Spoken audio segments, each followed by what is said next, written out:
Hi, everyone. Welcome to the Center on Democracy, Development, and the Rule of Law. My name is Dee Kuo. I'm the Associate Director for Research here.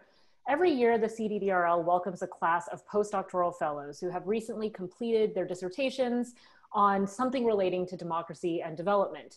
We are going to highlight their research this year in these short videos for you, starting with our postdoctoral scholar, Nathan Grubman, who very recently received his PhD from Yale in political science. So Nate, please tell us a little bit about your research and some of your findings. Thank you. So I'm working on a book project right now, which is based on my dissertation, and it focuses on the question of why party systems in some new democracies seem to lack the distinct left-right cleavages that are very central to comparative politics. And this question is motivated by an observation that arises from the Tunisian party system after the 2010-2011 uprising. And that observation is that the party system in Tunisia has seemingly been structured, especially in the first elections after the uprising, by this contest between Islamists and secularists, or cultural conservatives and cultural progressives, and also a competition between those who want greater institutional change versus those who want to preserve institutions. But what seems to be missing from the party system is a clear left-right cleavage. Voters separating into parties based according to their economic policy preferences, voters perceiving the parties as having different economic policy solutions. So that's the question that I'm focused on. So what kind of work did you do to answer this question? And tell us some of what you've found. Okay. So to answer this question, I really focused on, well, two things, studying some of the surveys that have been conducted in Tunisia to try to understand how voters have separated into parties. So it's interesting, for example, in 2013, supporters of the main Marxist-Leninist formation were no more supportive of taxing the rich than were supporters of other parties. So that's not, usually what we think of as distinguishing that kind of party from the others. But most of my research focuses on trying to understand the supply of policies, how parties campaigned to get votes, how they tried to distinguish themselves from each other. And so I approached this question in two ways. One is to read the party platforms that were produced by the parties, and then also to analyze them using computer-assisted text analysis. And then the other thing that I do is I conducted interviews with their authors. So each of the parties has like a social and economic team that works on crafting solutions. So in that research, I had a number of findings. One is that in the first elections after the uprising, the parties offer very similar economic policy proposals to each other. A mix of protection of social and economic rights, changes to the tax code to make it a little bit more progressive, but also perhaps offer incentives to private sector actors. Jobs programs for the unemployed, big building projects to try to address unemployment, better public services in the interior regions.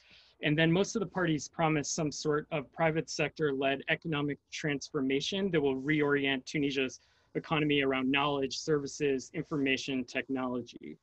Now, on top of the actual content of the platforms and the similarities in it, I noticed that the parties really emphasize expertise.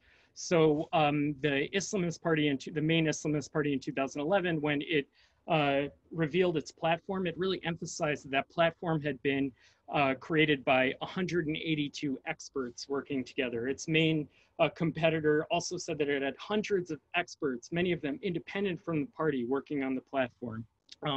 In 2014, the main secularist party, they published a list of 240 experts working on their platform. The interesting thing about these experts is that many of them were independent from the parties. They never officially joined the party. They hadn't participated in the party in the past. For example, with respect to that secularist party that I just mentioned, one of its experts was actually a candidate for the Islamist party in the coming elections.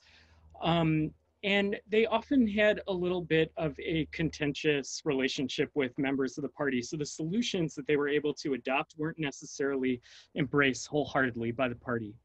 So then I go about trying to explain, why is this the case? Why do these parties seem to be drawing on these independent experts? Why are they really trying to establish their credibility and readiness to govern rather than defending particular policy proposals? And why is much of the content of their platforms in terms of the policies themselves very similar? And I do that through interviews with party activists, but also in those interviews really pointed me to the importance of history, of authoritarian legacies in this case. And so that led me to do research in the media archives. And I concluded that these parties, after suffering decades of repression and exclusion, had sort of ceased to continue focusing on programs for addressing economic policy issues, which had been, part of their focus earlier in their history, and that they had been painted by the regime as kind of without ideas, very fractious, incompetent, these kinds of things. And so at the onset of the transition, they were trying to really establish their credibility through these appeals to expertise. Excellent. And could you let us know a little bit about why you chose the CDDRL as the place to do your postdoc for the year? Yeah, so CDDRL, I've followed it for a very long time, and it has, I think, a really unique mix of people who are focused on democracy and democratization in parts of the world where maybe it doesn't receive enough attention, and then scholars focused on it in the US as well. I'm also really excited by some of the people at CDDRL who focus on the Arab worlds, but then those who focus maybe on Eastern Europe and democratization more broadly. And I think that they can help me broaden the scope of my project. All right, thank you so much, Nate. And we look forward to seeing your research as you move forward with it. Thank you.